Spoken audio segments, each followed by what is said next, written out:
when history is within our grasp, when we can make our futures anew on November 6th, he reminds us all, yes, we can. Ladies and gentlemen,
Stacey Abrams.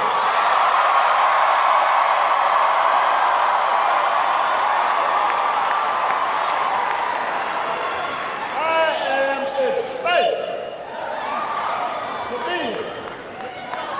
Georgia, look, I love this state. I love the people.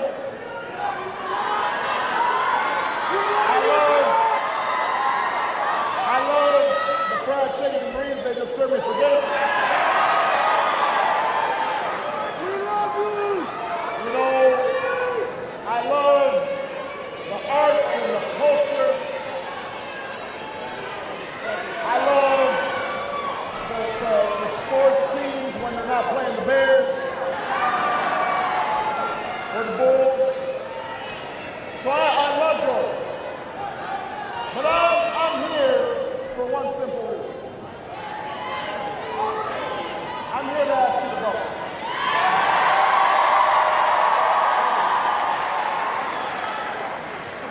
This Tuesday, I believe, may be the most important election of our lifetime. And that's saying something because some of those elections were mine. Some of those other ones. But the stakes this time really are that high. The consequences of any of us staying home are profound.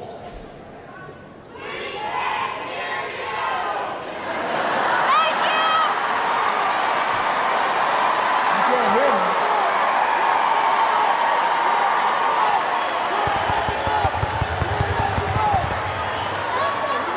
Well,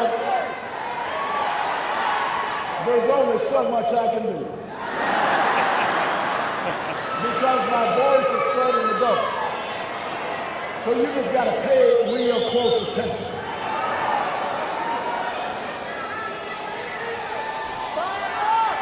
The consequences of any of us staying home really are profound. Because America's at a crossroads. The health care of millions of people are on the ballot. Making sure working families get a fair shake is on the ballot. But maybe most of all, the character of our country is on the ballot.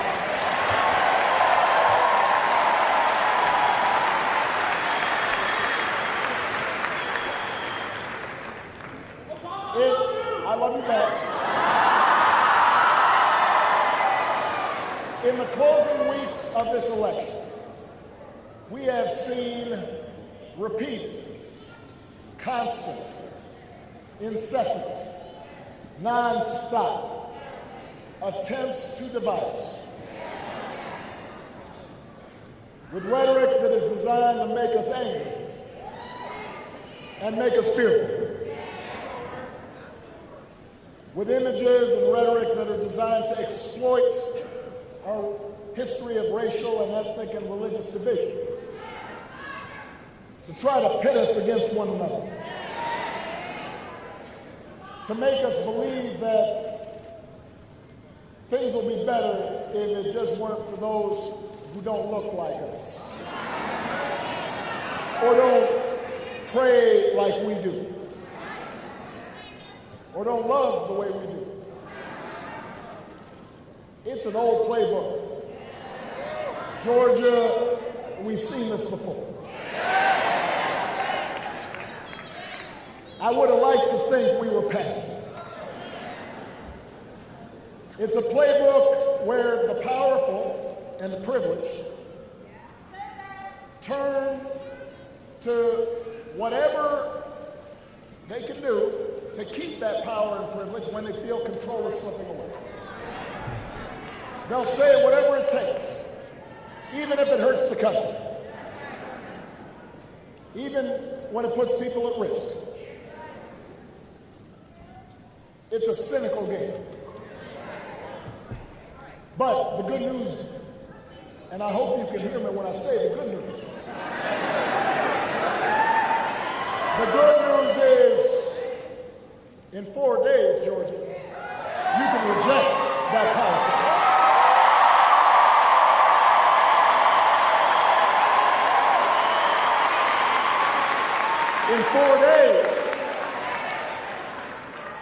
In 4 days, you can tap into the better angels of our nation.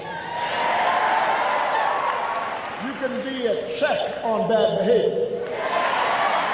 You can choose a bigger, more prosperous, more generous vision of America. A more hopeful vision of Georgia. A vision where love and hope overcome hate. An America where we, the people of these United States, whatever we look like, whatever our last name is, however our parents came to this country,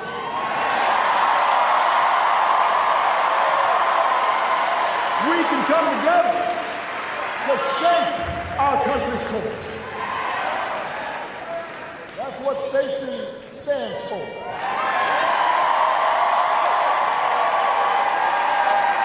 That's what Carolyn and Lucy and Sarah stand for. And that's what you can stand up for on Tuesday. Now, here's the thing, Georgia. We have been at these kinds of crossroads before. We've seen this before. My dear friend, who paved the way for people like me and Stacey, Congressman John Lewis is here.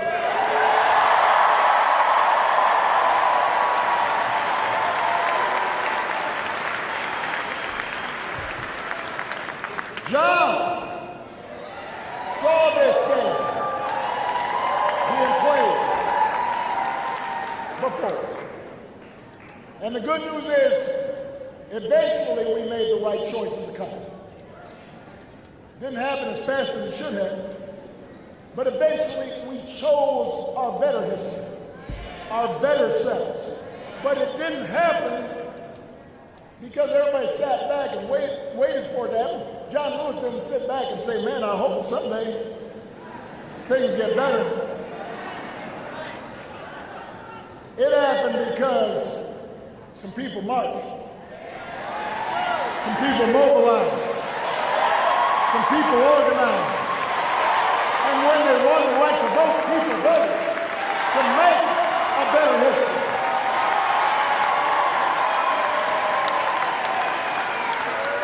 That is how things happened. That's how we abolished slavery. That's how we overcame oppression. That's how we won women's rights and workers' rights and civil rights, LGBT rights, immigrants' rights. That's how we broadened the constitutional mandate to all people. That's what made the story of America a story of progress. But as Frederick Douglass told us, power concedes nothing without a fight. Progress never comes without a contest of ideas and a contest of determination. And for every 2 steps of progressive change that we make, we've usually had a step back in conservative retreatment. Every time we pull ourselves closer to that founding idea, that all of us are created equal, endowed by our Creator with certain unalienable rights. Whenever we try to make that real, the status quo is pushed back. You win the right to form a union,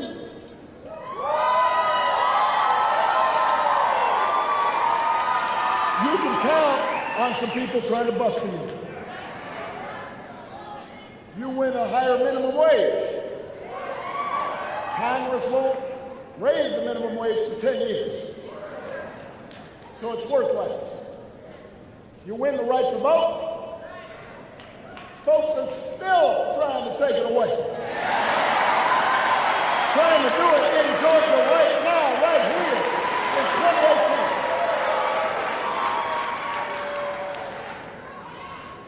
Making this country live up to its creed has never been easy. 10 years ago, I was campaigning for president.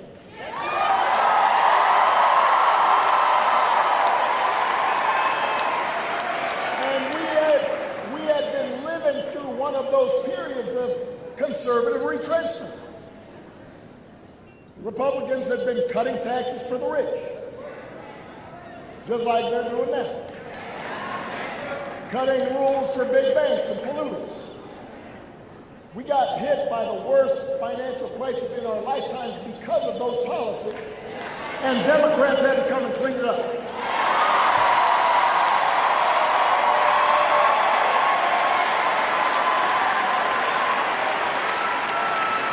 So, you know, I rolled up my sleeves.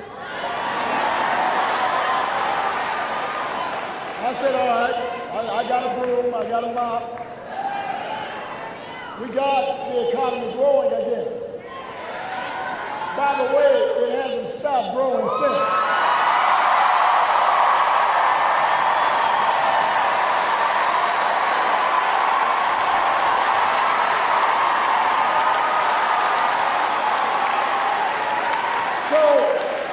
So when folks, when the Republicans start talking now about oh, look how great the economy is. Where do you think that started? They didn't start that.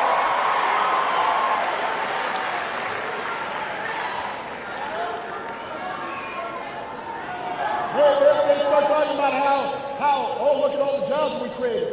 We created more jobs in my last 21 months than they created in their first 21 months. What are they talking about?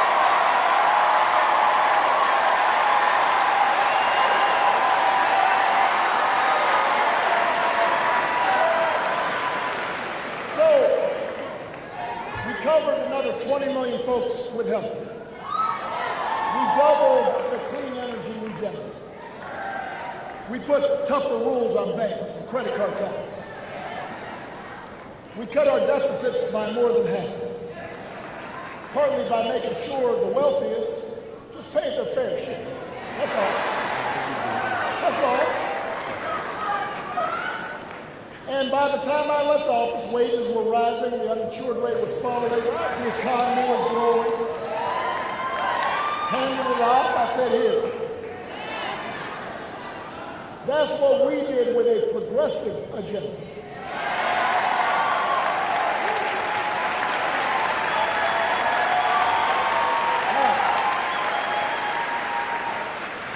We didn't get everything that we wanted to get done. We couldn't reverse 40 years of economic trends in only 8 years. So we didn't reverse all the growing inequality that had taken place or all the jobs that had gone overseas. We had more work to do, especially once Republicans took over Congress and blocked everything we did. But they said, no, give us a chance. We know what to do. So what have they done? They've now been in control of Washington for 2 years. What have they done with that power? It's not true. They have done something. They cut taxes for the rich, just like the last time. They stripped out rules to protect our air and our water, just like the last time. Ran up the deficits, just like the last time. And they know this stuff is not popular. So they try to scare you with all kinds of boogeymen. Try to scare you with divisive issues that they can make up. They'll try to disenfranchise people and take away their right to vote. Stacey's opponent has already been caught multiple times. Don't move. Vote. Vote. They can't hear you boo. They don't care about your boos, but they care about your vote. But I just want everybody to think about this, because I'm definitely losing my voice. If you are aspiring to the highest office in the state, in which you pledge to look out for the people of your state, then how can you actively try to prevent the citizens of your state from exercising their most basic right?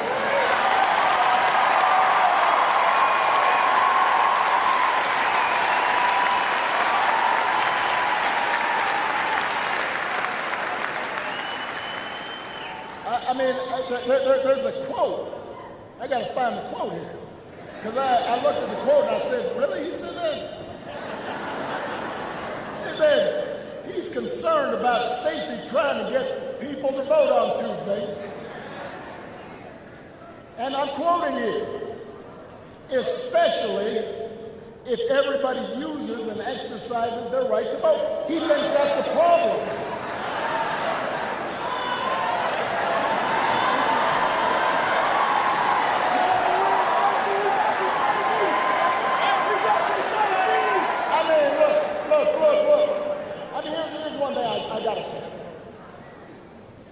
I challenge anybody. There are all these people out in the press. So I want to challenge them anytime that I or any other Democratic executive actively said we didn't want somebody to vote.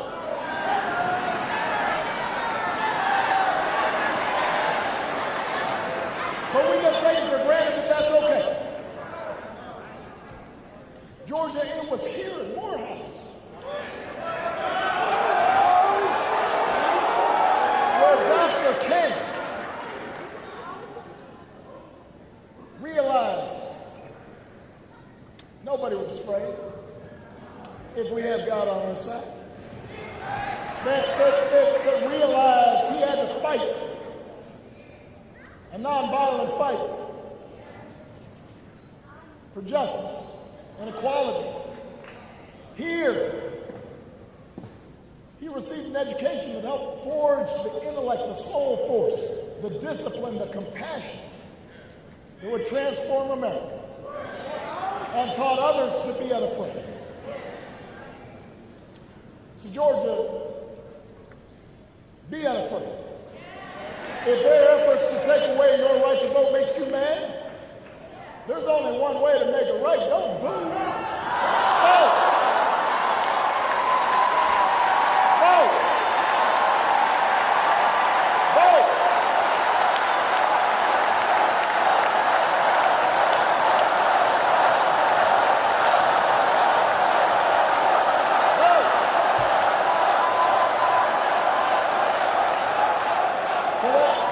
That's in Georgia. Now, meanwhile, back in Washington, let's take a look at what they've been doing these last 2 years. They promised to take on corruption.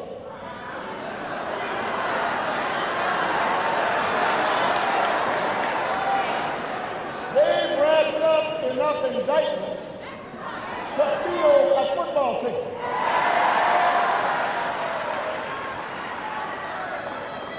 They pledged to fight for the little guy. Then they doled out $1.5 trillion, not billion, trillions, dollars in tax cuts aimed at billionaires and corporations. Didn't even pretend to pay for it. When I was president, and we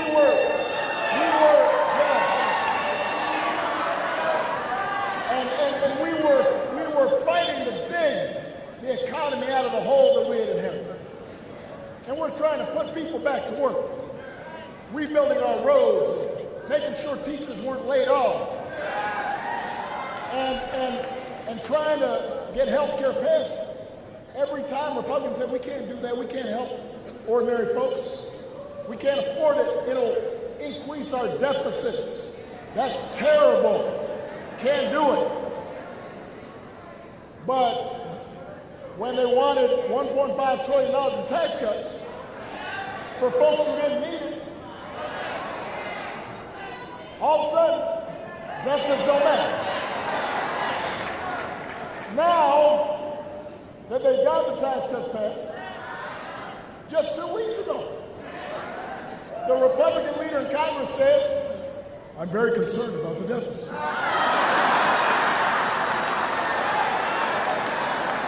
not making this up. Please feel free to do a fact check because I believe in fact-based campaign.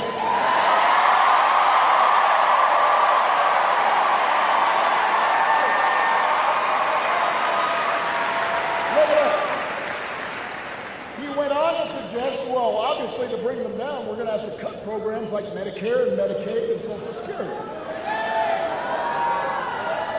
That's what he said. Cutting Medicare, Medicaid, Social Security to pay for billionaires' tax cuts does not sound like fighting for the little guy to me.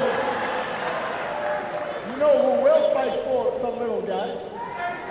Stacey Abrams will fight for a living wage for Georgia workers.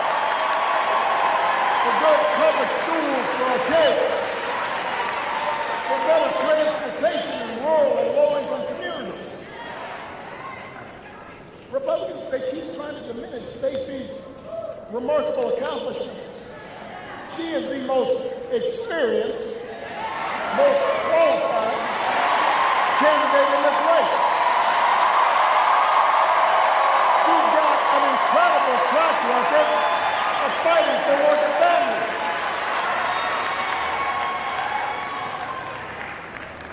I mean, I know that, sometimes, for some reason, women do all the work and men try to take the credit.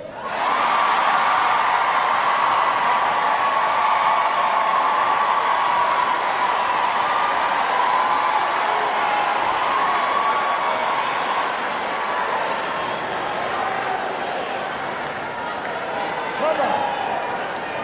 You know I'm right. Let's talk about health care for a second. 8 years ago, the Democrats passed the Affordable Care Act.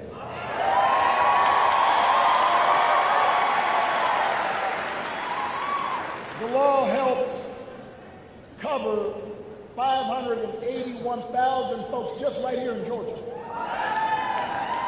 The law also made it illegal for the first time for insurers to discriminate against people with pre-existing conditions. It also, by the way, and I want all the women who are listening, on TV, wherever you are, on the internet, it used to be insurance companies could charge you more just for being a woman. It's just like going to the dry cleaners. You know, where like I put in my shirt and they'll charge you one, and then you put in your blouse, they're gonna charge you twice as much.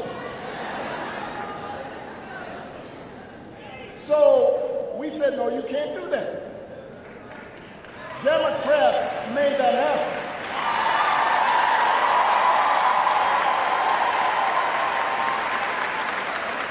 And Georgia, not a single, I want everybody to be quiet because I want you to hear this. Not a single Republican voted for it. Not one. Zero. Nada. Zilch. You said. None. Not one. So they then proceed for the next 8 years. They're obsessed. We're going to sabotage Obamacare. We're going to repeal Obamacare. And obviously, if they keep control of Congress, you know they're going to try it again because that's what they do. Except something interesting happened. Suddenly, even the folks who didn't like Obamacare, they kind of liked not being discriminated against because of a pre-existing condition. Some of the folks who didn't like or vote for me suddenly said, you know, I kind of like having health care. So now it's election season. And suddenly, magically, Republicans are out there running ads saying we are going to protect you if you've got a pre-existing condition.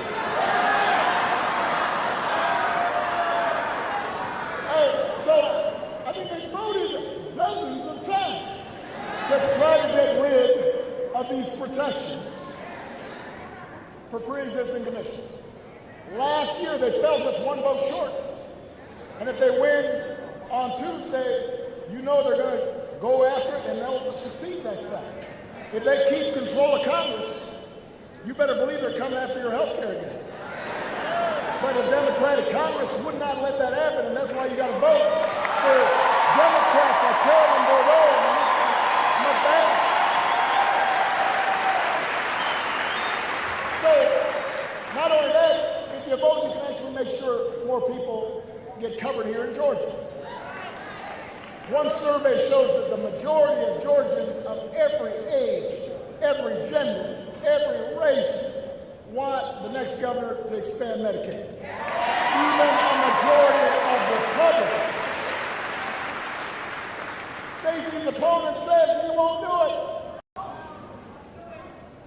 Stacey has promised and will do it. She will expand Medicaid coverage.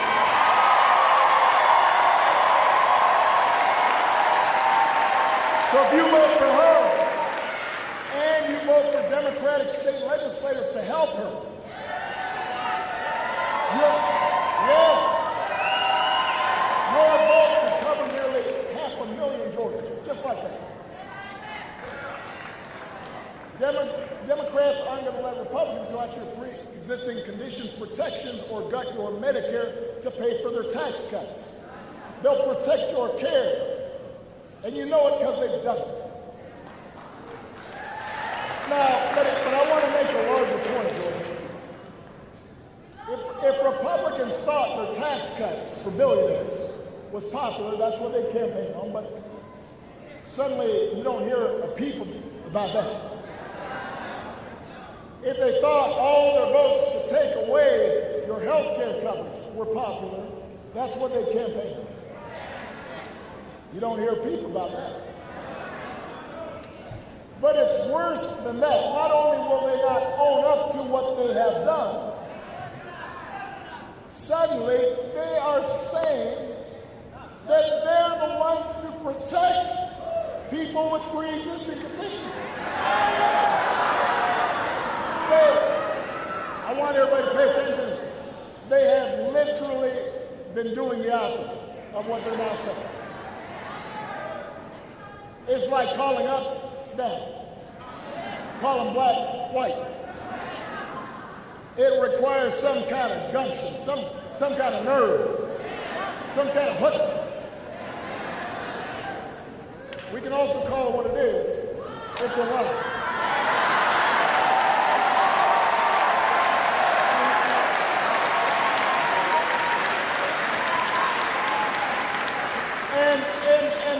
And this is more important than any particular issue.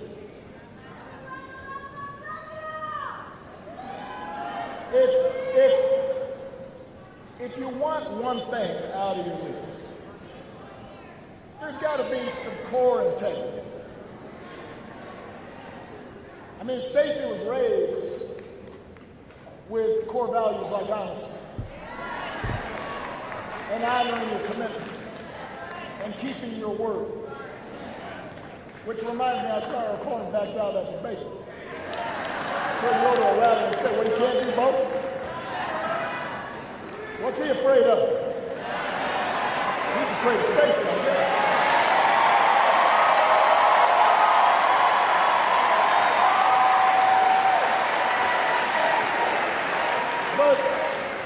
But, you know, I had a chance to meet Stacey's parents backstage. Two relatives. I mean, Stacey couldn't get away with nothing. Got two preachers as your parents. So you know she was raised right.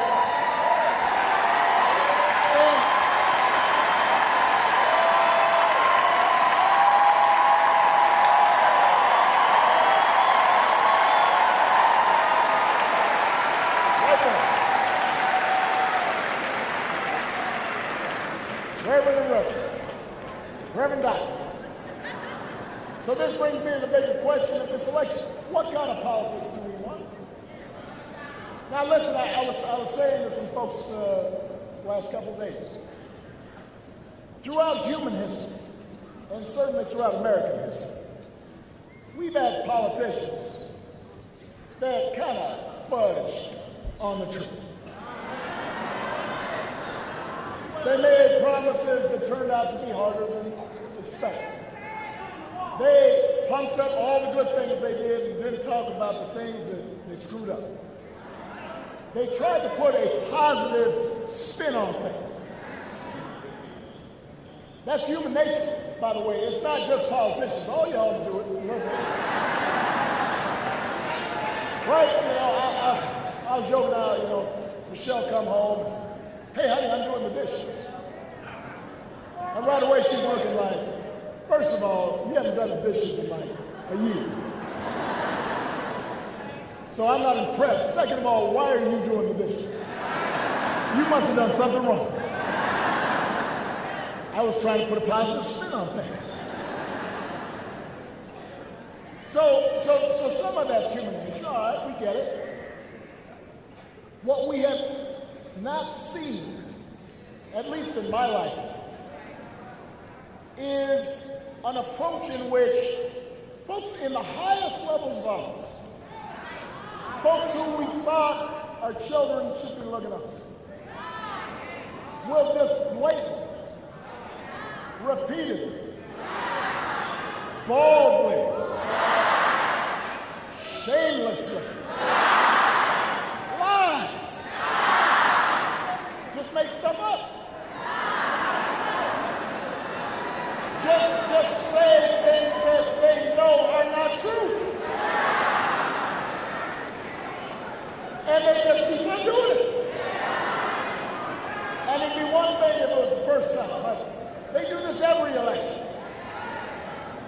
And part of what they do is the mistruths they tell are specifically geared to terrify folks. And what's interesting is after the election, they don't talk about it anymore. I guess it just gets fixed. You never hear about it again. Remember in 2010, they said that Obamacare was setting up death panels to kill your grandmother.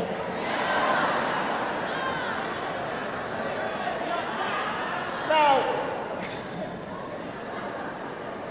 I mean, I gotta admit, at the time, I didn't know where to start. What do you mean? 2014, they say the ball is coming against us.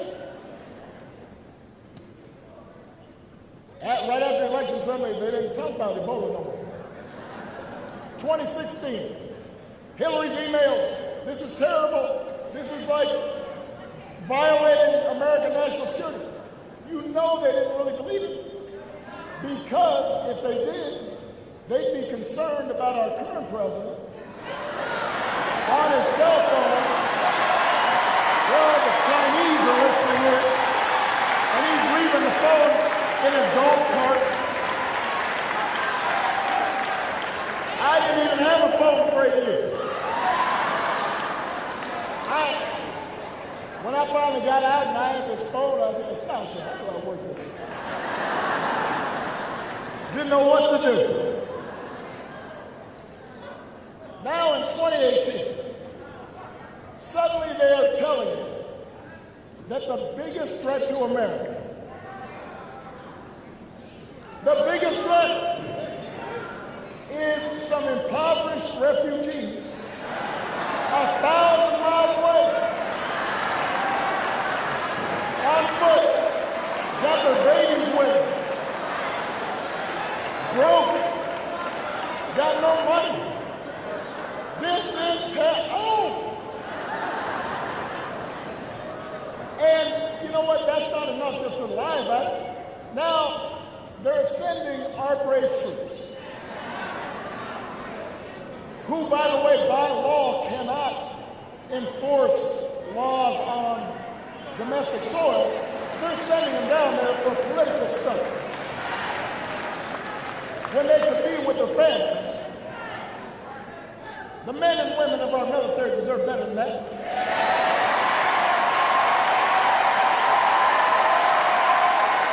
That's not patriotism.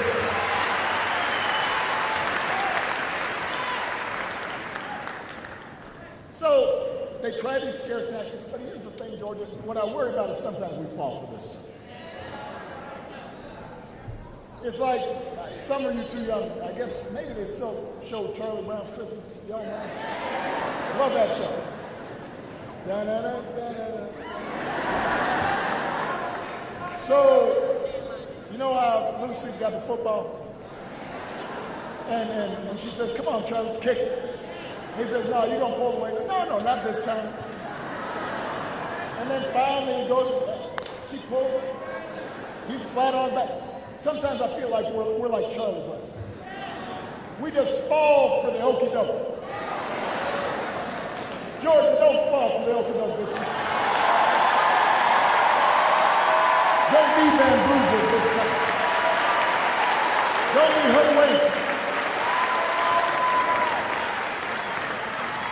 Because while they are trying to distract you with all this stuff, they're robbing you blind. They'll say, look over there. And then they'll give their tax cuts to their billionaire friends. Look. And then they'll let big polluters poison our air and our water. They will take your health care away while you're not looking. They are like one of those times where a door-to-door salesman comes to your door, says he's going to sell you a security system, and meanwhile his buddy's in the back stealing your stuff.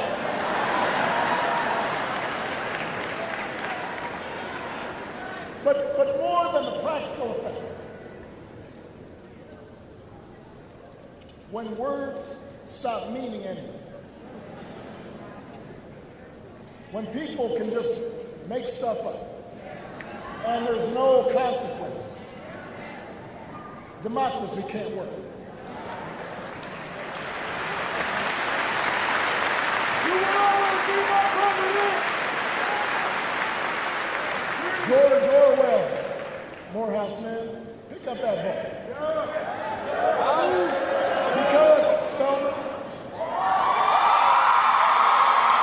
Because we've seen before what happens when there is no consequence to lying and words stop meaning anything and truth no longer matters. Not only can democracy not function, societies can't function. Marriages can't function, friendships can't function, businesses can't function if when you say something, it doesn't mean anything. That is the moment that we were in our country right now. And the only check on that kind of behavior is you. The only guardian of truth is you. You and your vote. On Tuesday, you can vote for a politics that's decent, for a politics that's honest, for a politics that is lawful, for a politics that tries to do right by people. And for those who are watching, who aren't Democrats, let me just say there's some issues that should transcend party.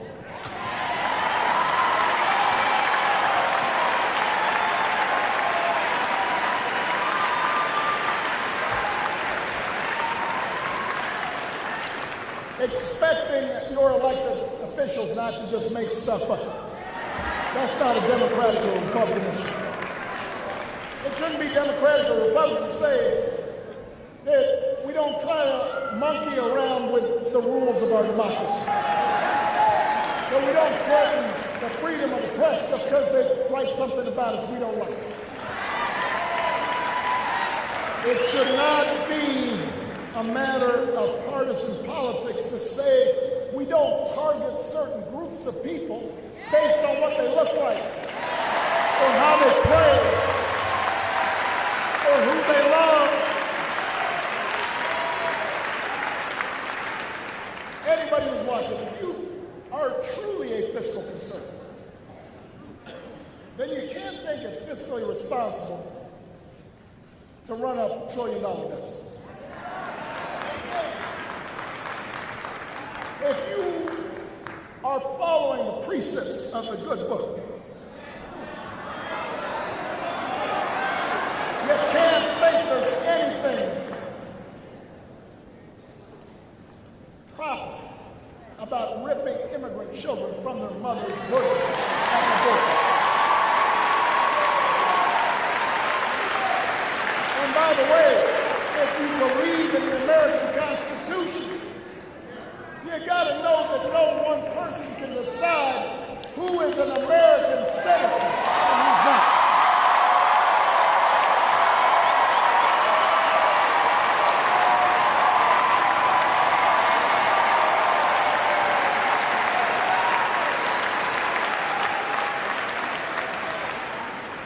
I want people to think about that.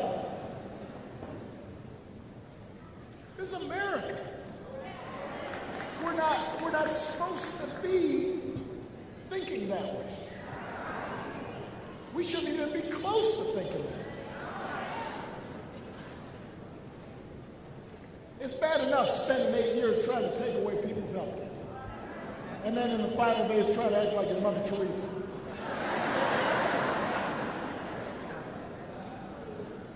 It's bad enough spending all your time vilifying people and questioning their patriotism and calling them enemies of the people and then saying, well, I'm very concerned about civility.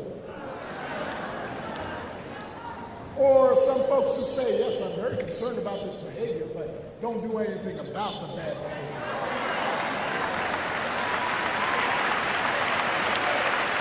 We need more leaders who will stand up for what's right regardless of party lines. Leaders who will fight for you and for what's best in the American spirit. Patriots who will actually stand up for anyone whose fundamental rights are being threatened. I want a leader who stands up for other people's health care even if they've got health care. I want a leader who will stand up for other kids being bullied even if their kids are okay.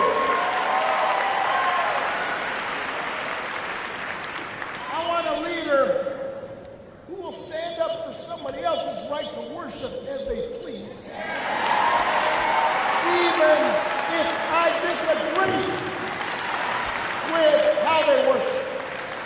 Because this is America. This isn't some half-baked, backwater. This is America. Land of the free, home of the brave. And that's what all of us need to stand up for with clarity and with patriotism and with purpose. Those core values that bind us to our fellow citizens, no matter who we are. Because that's what Americans are supposed to do. That's what America's supposed to do. And that's what Stacey Abrams believes.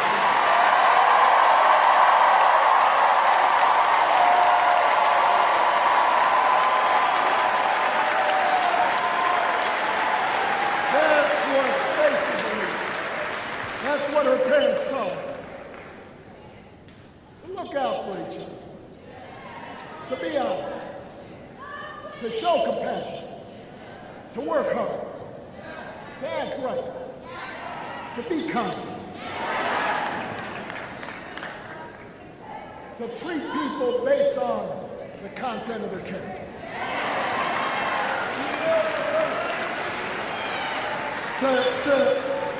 to look out for the weak and the vulnerable, not to bully or to kick them when you're down.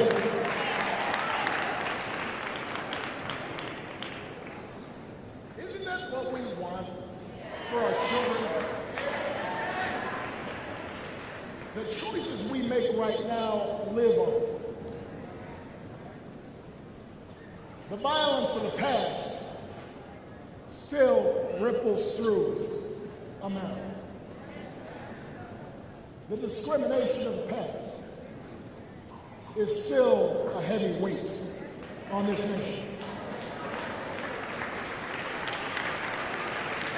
The choices we make now, they continue.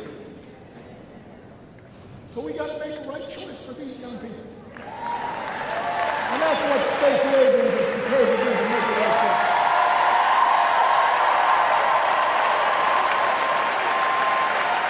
And that's why, Georgia, that's why I'm hopeful.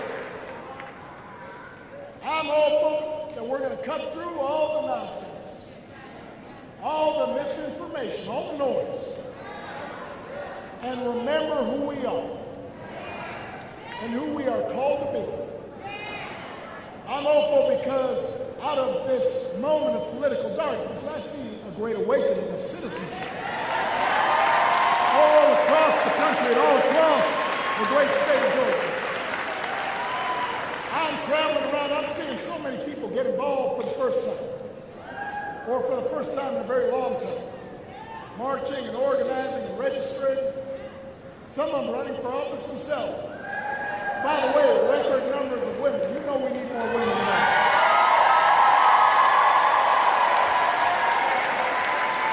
Young veterans in Iraq and Afghanistan. I've heard about the domestic workers right here in Georgia, mobilizing for Stacey like never before.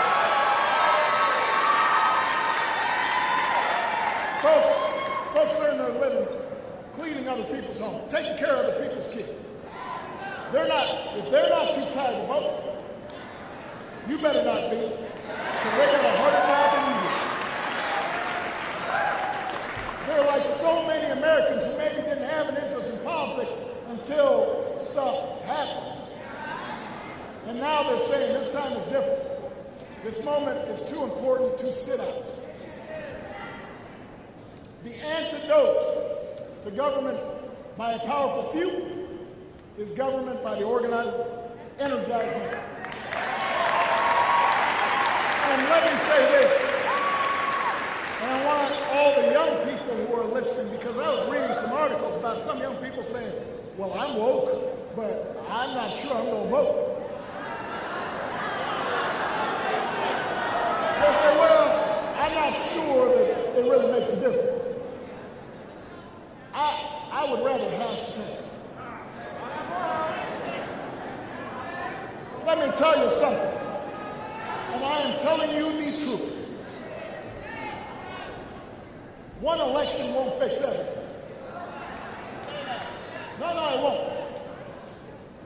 I mean, with Stacey as governor, it's not as if suddenly racism and sexism vanish.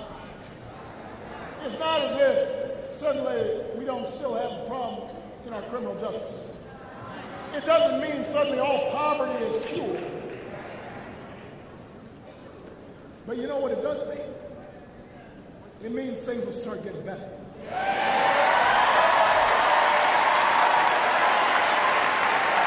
And that's how change happens. We do the work, we get it started, and it gets better. And then we do more work, and it gets a little better. So if you don't like what's going on right now, don't complain. Don't get anxious. Don't throw up your hands in despair. Don't boo. Don't hashtag. Vote. When you vote for Attorney General and state reps, you have the power to protect voting rights and make sure the criminal justice system treats everybody fairly. When you vote, you've got the power to strengthen laws that protect women from harassment in the workplace and make sure that they're paid the same amount of money for doing the same work as a man.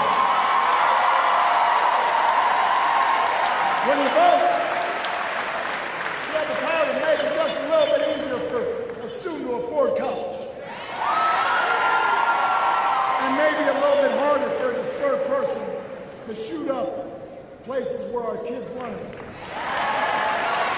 where our seniors play. When you vote, you have the power to make sure a family has health insurance. You can save somebody's life. It might not be everybody, but that one person who had health care because of your vote, that power rests in your hands.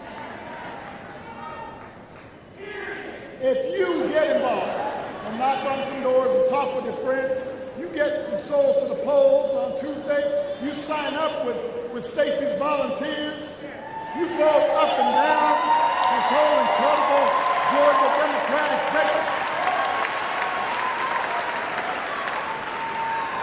If you do that, something powerful will happen.